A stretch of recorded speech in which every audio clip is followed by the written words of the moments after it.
सोलापूरमध्ये सोनारांना लुटणारा आणि पोलिसांवर गोळीबार करणारा कुख्यात आरोपी पावलस गायकवाड गजाआड. नमस्कार, आपण पाहत आहात महाराष्ट्र जनता न्यूज. अहिल्यानगर पोलिसांच्या स्थानिक गुन्हे शाखेने एक मोठी कारवाई करत कुख्यात गुन्हेगार पावलस कचरू गायकवाड याला जेरबंद केले.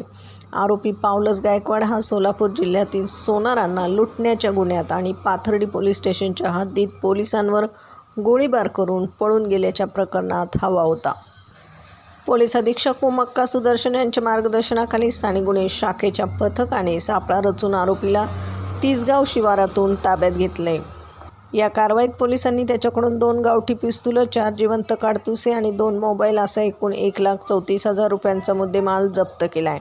पावलस गायकवाड हा एक सराईत गुन्हेगार असून त्याच्यावर अहिल्यानगर, जालना, मुंबई आणि सोलापूर जिल्ह्यात जबरी चोरी आणि पॉक्सोसारखे गंभीर गुन्हे दाखल आहेत. सध्या या प्रकरणाचा अधिक तपास पोलीस करत आहेत. सध्याची कारवाई पोलीस अधीक्षक मक्का सुदर्शन, अप्पर पोलीस अधीक्षक वैभव कलुबर्मे, नीरज राजगुरू यांच्या सूचना आणि मार्गदर्शनाखाली पोलीस निरीक्षक संतोष मुटकुळे, संदीप दरवडे, कृष्णकुमार सेदवाड, गणेश धोत्रे, फुरकान शेख, बाळासाहेब नागरगोजे, विशाल तनपुरे, बाळासाहेब गुंजाळ, अमोल आजबे, उत्तरेश्वर मोराळे आणि भीमराज मोरे यांच्या पथकाने केली आहे.